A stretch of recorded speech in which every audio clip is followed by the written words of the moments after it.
नमस्कार मंडळी, मी ऋतुजाच रेसिपी मराठी या चॅनलवर तुमच्या सगळ्यांचे पुन्हा एकदा स्वागत आहे. आज मी तुम्हाला किचनमधील खूप उपयोगी आणि प्रत्येक घरात लागणारी एक भन्नाट टीप दाखवणार आहे. आज आपण गॅस शेगडी किंवा गॅस स्टोव्ह अगदी नवीनसारखा चमकवणार आहोत आणि त्यासाठी आपण वापरणार आहोत फक्त 3 साध्या गोष्टी: लिंबू, बेकिंग सोडा आणि मीठ. हे सगळं आपल्या घरात सहज उपलब्ध होत असतं आणि यामुळे हट्टी तेलकट डाग, जळालेले डाग, चिकटपणा आणि काळेपणा खूप पटकन निघून जातो. जर तुमच्या शेगडीवर तेलाचे थर जमले असतील तर हा व्हिडिओ शेवटपर्यंत नक्की बघा. प्रत्येक गृहिणीचे आवडते ठिकाण म्हणजे किचन. महिलांचा पूर्ण दिवस किचनमध्ये जातो. स्वयंपाक करणे किंवा इतर कोणतीही कामे असो. आपल्या घरातील किचन कितीही स्वच्छ असलं तरी एक समस्या जवळपास प्रत्येक घरात येते, ती म्हणजे गॅस शेगडी. आपल्या किचनमध्ये रोज स्वयंपाक करताना शेगडीवर तेल, मसाले, दूध आणि अनेक प्रकारचे डाग जमा होतात. काही वेळाने हे डाग इतके हट्टी होतात की शेगडी काळी पडलेली दिसते. पण तुम्ही काळजी करू नका. आज मी तुम्हाला आजच्या व्हिडिओमध्ये अगदी सोप्या घरगुती पद्धतीने शेगडी कशी चमकवायची ते दाखवणार आहे. आणि यासाठी आपण आपल्या घरामध्ये सहज उपलब्ध होणारे साहित्य वापरणार आहोत. हे सगळं जवळपास प्रत्येकाच्या घरात सहज उपलब्ध होत असतं आणि यामुळे शेगडी अगदी नवीनसारखी चमकते. चला तर मग वेळ न घालवता व्हिडिओला सुरुवात करूया. सर्वात आधी आपण पाहू शेगडी गरम आहे की नाही. शेगडी खूप गरम असेल तर आधी ती पूर्ण थंड होऊ द्या, कारण गरम शेगडीवर साफसफाई केल्यास हात भाजण्याची शक्यता असते.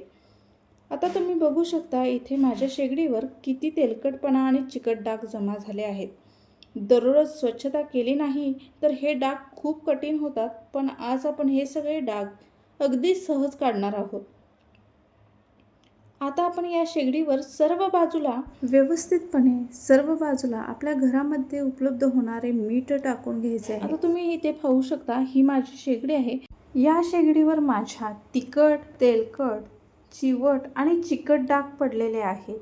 आपण जे जेवण करतो त्याचे डाग पडलेले आहेत.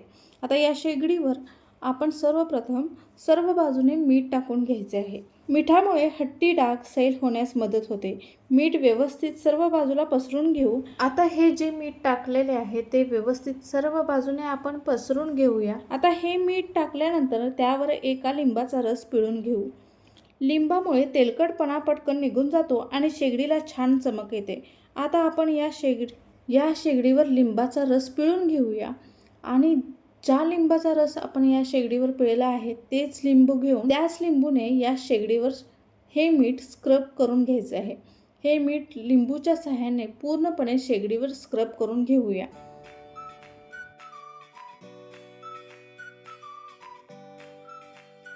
तुम्ही पाहू शकता, अशा पद्धतीने मी हलक्या हाताने हे मीठ शेगडीवर पूर्णपणे लिंबूच्या सहाय्याने स्क्रब करून घेतलेले आहे.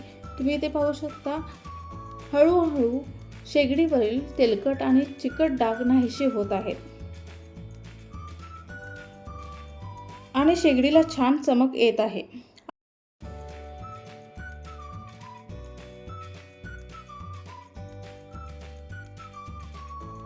आता आपण हलक्या हाताने लिंबूने शेगडीच्या सर्व बाजूला स्क्रब करू. जिथे तेलकट डाग किंवा कोणतेही इतर डाग पडले असतील तर त्या जागी स्क्रब करून घेऊ. तुम्ही पाहू शकता, जसजसे आपण स्क्रब करू तसे शेगडीवरील पूर्ण डाग नाहीसे होत आहेत.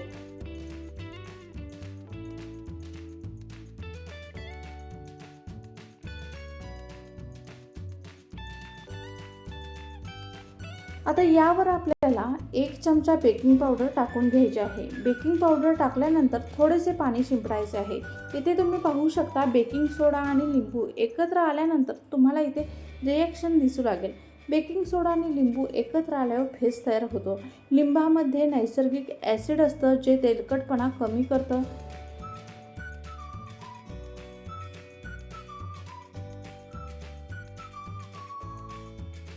आता हे जे आपण शेगडीवर टाकलेले मिश्रण आहे, एका स्क्रबरच्या साहाय्याने शेगडीवर हलक्या हाताने स्क्रब करून घेऊ. हे जे सोल्युशन आहे ते आपल्याला हलक्या हाताने शेगडीच्या सर्व बाजूला व्यवस्थित स्क्रब करून घ्यायचे आहे.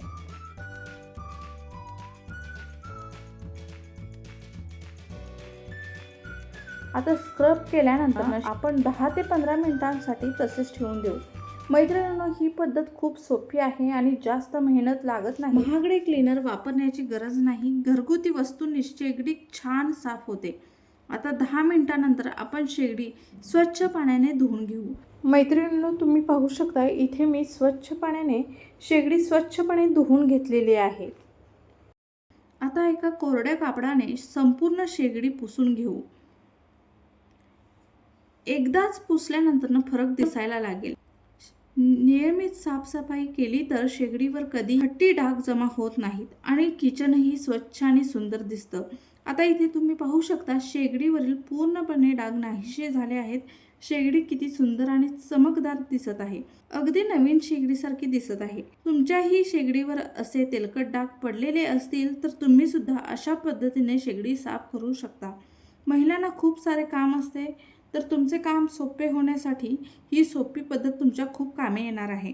मला खात्री आहे की ही सोपी पद्धत तुम्हाला नक्की आवडली असेल आणि तुम्ही नक्की करून पहा आणि मला कमेंट करून नक्की सांगा ही ट्रिक कशी वाटली.